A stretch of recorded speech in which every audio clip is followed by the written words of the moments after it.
Hi folks, welcome back. I know what you're thinking. 2 months without a video and now 3 in 1 week. It's like the proverbial London bus. Anyway, as I was trying to catch up on some of the videos I'd been missing, I came across a thread, came across Rob Ison's response at first, but it's a thread created by Bill Vinyl Lists. Really interesting thread where he challenges us to define rock and pop in 20 albums. First I thought, there's no way I'm going to be able to do that. But I thought, no, I'll have a go. Not a good one, but I'll have a go.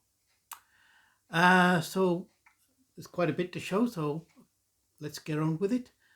Now, I'm not going to get off to a good start because I have really nothing to show from the 50s. I was never a big Elvis fan, and the rock and roll that I liked, like Chuck Berry, Buddy Holly, Everly Brothers, I don't have anything by. Well, I do have one Everly Brothers album, but it's from 1965. It's a later one. So I'm going to start with the two pillars of rock music as I see them. And so we have to start in 1963 with the greatest band of all time, the most influential band of all time. You can't say anything else about them really. This is the Beatles with their debut album, Please Please Me. They did better albums after this, possibly even more influential albums, but this is where it all started.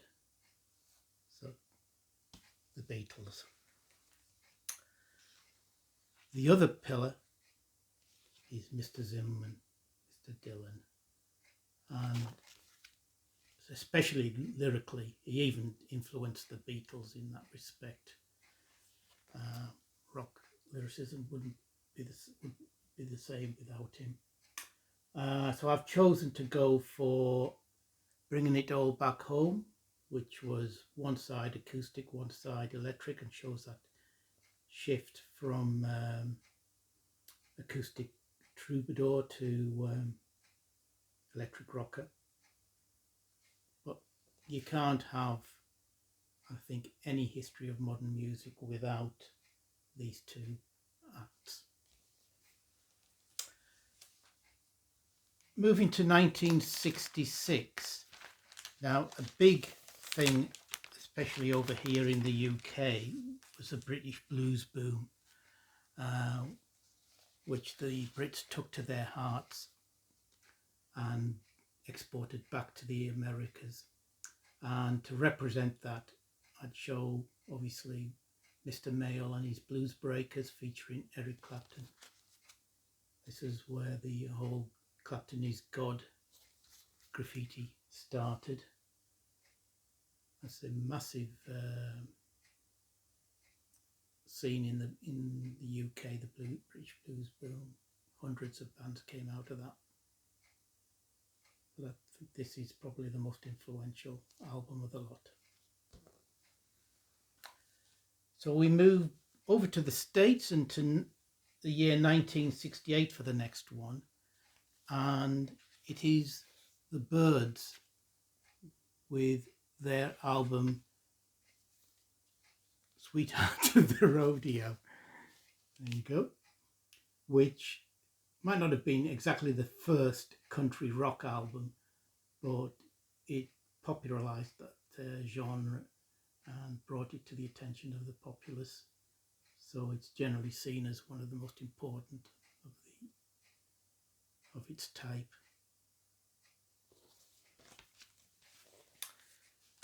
And we move to 1969. Now, I realised I hadn't shown anything yet in the psychedelic vein, so this is going to represent psychedelia. This is Grateful Dead with their magnificent live album, Live Dead. This is where the whole jam band scene started as well. Long improvisational pieces, like the magnificent Dark Star, 23-minute Dark Star that's on here. Music would never be the same with it after these lot. One of the greatest groups of all time. We stay in 1969 for the next album. Another band who weren't the first. This is King Crimson in the Court of the Crimson King, generally seen as the first proper prog album. I mean, before then there'd been proto-prog bands like Procol Harum, Moody Blues, The Nice, but this is where it all solidified into that prog rock style, and is still one of the greatest prog rock albums of all time. And it didn't hurt that it came in this fantastic, striking cover. Still 1969, and we get Led Zeppelin. That whole blues boom scene had gotten a lot heavier, and these were probably the progenitors of that whole heavy rock scene in many ways, the greatest of that scene. And this is, I've gone with Led Zepp 2, which includes the magnificent Whole Lotta Love.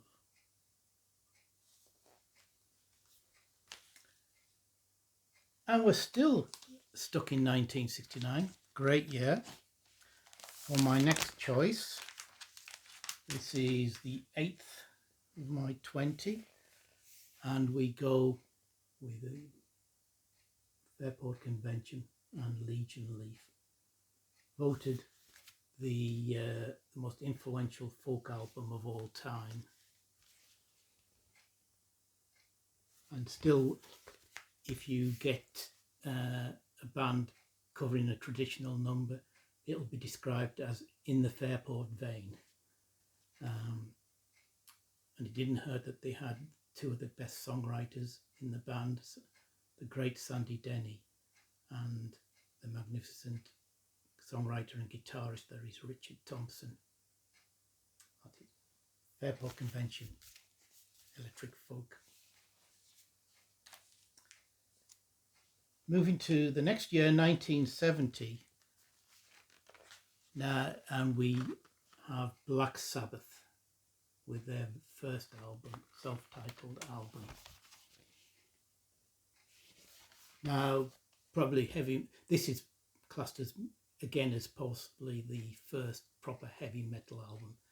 I mean, the roots of heavy metal go back to probably things like the Kinks, the Who, then Cream and Hendrix, Blue Cheer, but this is where it all came together again, especially the doom style, and I don't think it's ever been bettered than what Sabbath did in their first 4 or 5 albums. So that's heavy metal. Next, another band that anybody who plays in their style or subgenre is described as being like, and that's the magnificent Hawkwind. Sorry for the glare. And this is their second album, In Search of Space. So this Hawkwind came to define space rock, really, that whole sound. Brilliant album. This includes the superb Master of the Universe and the even greater 15-minute You Shouldn't Do That. Wonderful.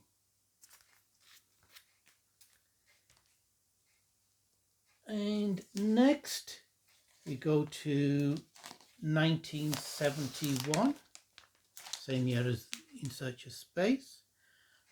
And I could have chosen any number of albums to represent the krautrock genre, as you know, one of my favourites. I could have gone Amon Düül, Ashra Temple, Faust, Noi, but I've decided to go with the Can and their magnum opus, Tago Margo. brilliant album. It perfectly encapsulates the weirdness and wonderful music that came out of Germany in that period. And sticking with 1971, we have possibly the most important female singer-songwriter ever, and that is Joni Mitchell with her 1971 album Blue. She was so influential to possibly just about every female singer-songwriter who came after her. Wonderful songwriter with a superb album.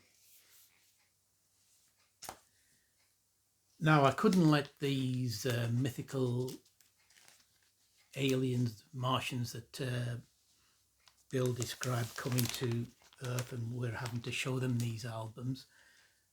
Couldn't let them go back without experiencing the greatest album of all time, the perfection that is, yes, as close to the edge.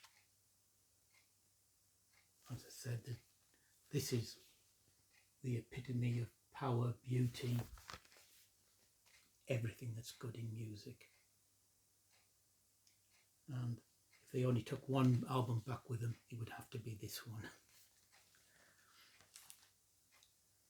That was 1972. We're sticking with 1972, and I wanted to cover the electronic music genre, and I went with obviously another band that everybody who plays electronic music is said to be like, and that's Tangerine Dream. And I've gone with their 1972 double album Psych, because this not only can represent the electronic music genre, but also the ambient music. So yeah, I think this came before Eno and his music, but superb. Could have also used it for krautrock, I know, but there you go, the magnificent Sight. Number 15. Now, both Bill and Rob showed this band, and they showed different albums, and to be honest, their choices are probably better than mine. It's Pink Floyd. Bill showed Bill showed Dark Side of the Moon, which is it's their greatest album, probably the best in terms of consistency, production. And Rob showed their first album, Piper at the Gates of Dawn, which is again very influential in that whole psychedelic scene, the whole songwriting style of Syd Barrett. But I've gone slightly different. For me, Floyd were never better than in the period between 68 and 72, and never better than when they played live. So what I've gone with is this bootleg of Pink Floyd at Pompeii. I mean, the set list with Echoes, Careful with That Axe Eugene, Saucer Full of Secrets, One of These Days, what else? Set the Controls for the Heart of the Sun. Superb. If they could have included Atom Heart Mother in the performance, it would have been the perfect Floyd. They were so experimental at this period, and probably one of the few bands that did actually influence a lot of the krautrock bands. So I would go with this album. That's the question, why they've never issued this properly. They've done the DVD, and I don't think they've ever released the performance. I think they should.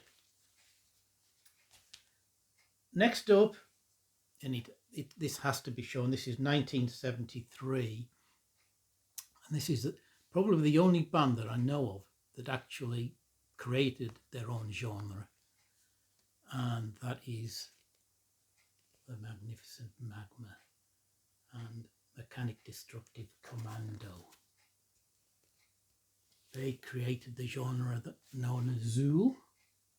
Hundreds of bands have followed in their wake since then, playing this superb music. This probably for me, just behind Close to the Edge, is the greatest album of all time. Next, I was never a fan really of punk music, so I don't own a lot of it. I own a couple of Stranglers albums, but it did produce some really great singles. I think it's better as a single form than it is album. So I'll cover punk with this album on CD, the best punk album in the world ever. It includes great tracks like Ever Fallen in Love with Someone You Shouldn't Have. I mean, it covers not just punk, but the new wave, Teenage Kicks, Into the Valley, New Rose, Babylon's Burning, Making Plans for Nigel, Peaches, even goes into Tom Robinson, Dr. Feelgood.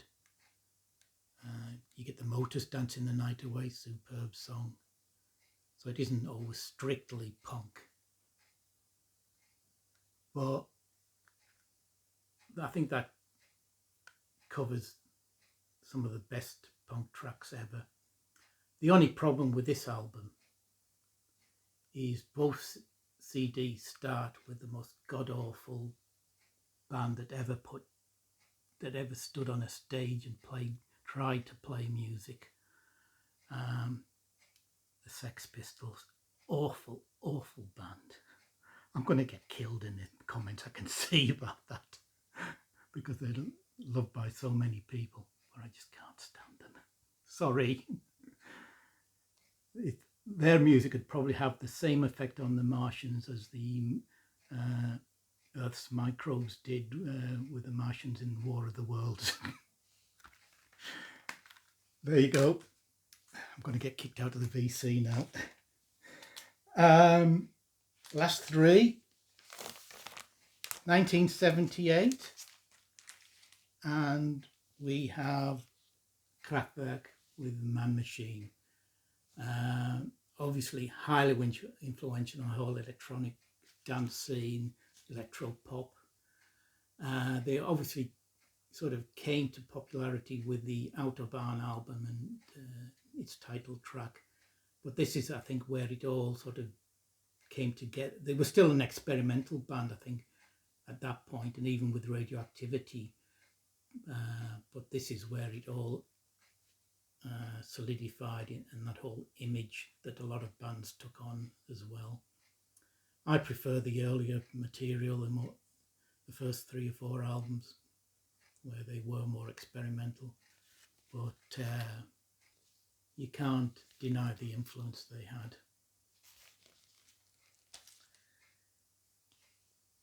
Now we move into 1980, and I've decided to go with the post-punk scene, where sort of a bit of intelligence came back into music, and I've decided to go with Joy Division.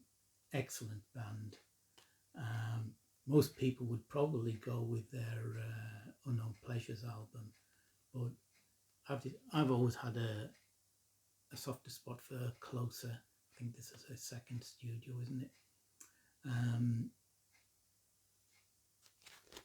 But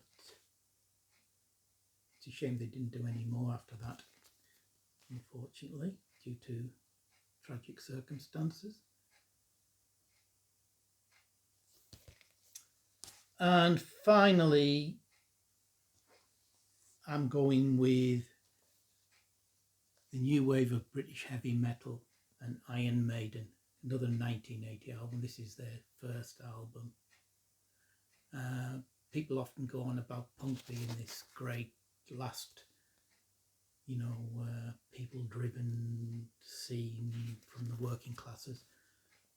I think the new wave of British heavy metal was more honest in that regard, and didn't have the London critics behind it to push it.